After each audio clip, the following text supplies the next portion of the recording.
Hello po, welcome po sa ating episode 2 ng aking Project Kidney Transplant. So, kung napanood nyo guys yung episode 1, nag-try po kami na magputo malunggay. Kaso, hindi po siya successful kasi hindi po talaga namin kaya, hindi ko kaya yung sobrang init. Ayoko naman lahat ang gagawa is yung partner ko lang. Siyempre, it's my journey, so dapat meron din akong ginagawa, diba? So, kaya niya naman, of course. Pero gusto ko po, I'm a part of it.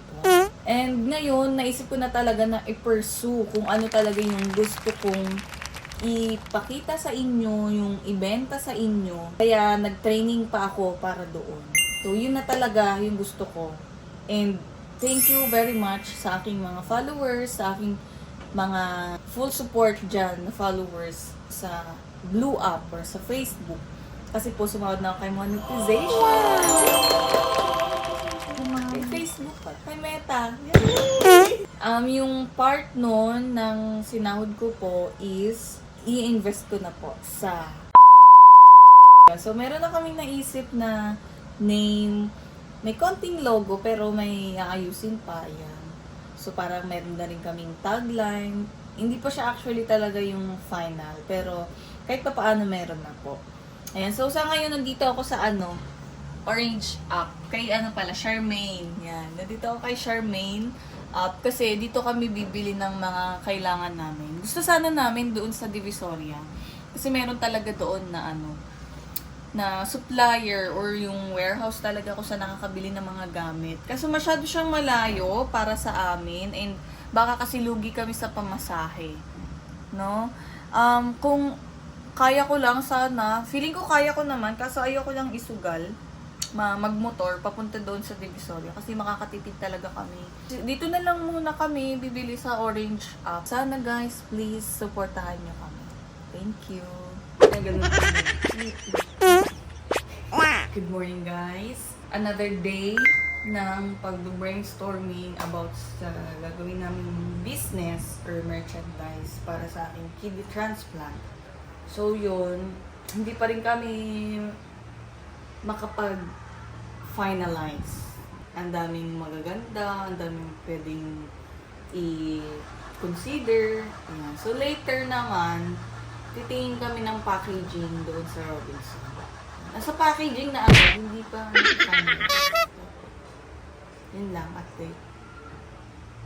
So ngayon guys, mag-check naman ako sa mga physical store ng ating mga kailangan. So, ipag-compare ko siya sa Shopee tsaka dito sa physical store.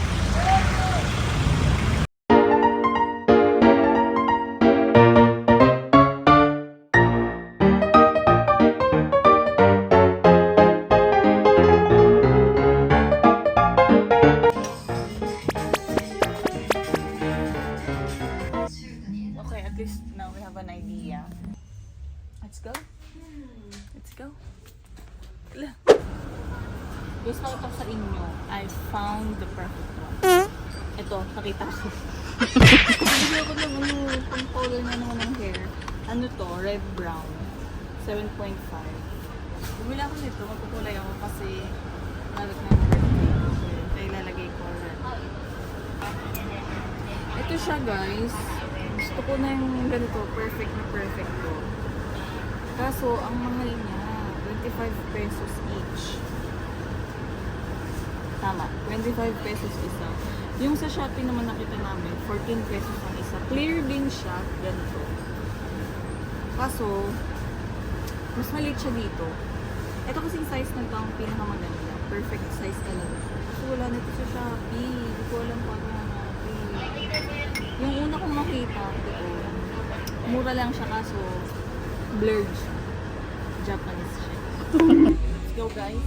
Dahil iba na yung mga napupulot ko dito, hindi na ako natutuwa.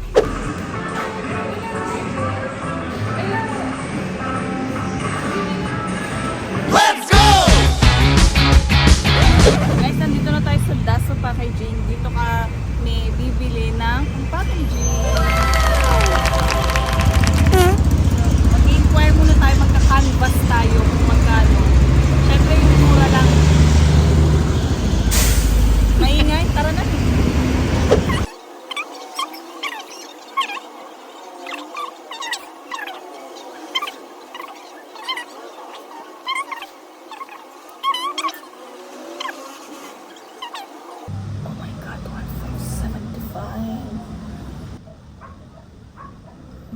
Okay na? Yep. Guys, update! I'll see you on episode 3 kasi po nakapag-check out na kami! Yay! Nakapag-check out na po kami ng aming mga in-order. Sa episode 3 naman po, mag-unbox kami ng kung ano yung mga kailangan namin. Mag-unbox kami ng mga in-order pala. Ano ba yun? So yun guys, see you on my next vlog sa episode 3. Thank you for watching. Thank you for liking. Thank you for sharing. Thank you for commenting. Please share this video. And God bless us all. Peace. Be with you. Bye.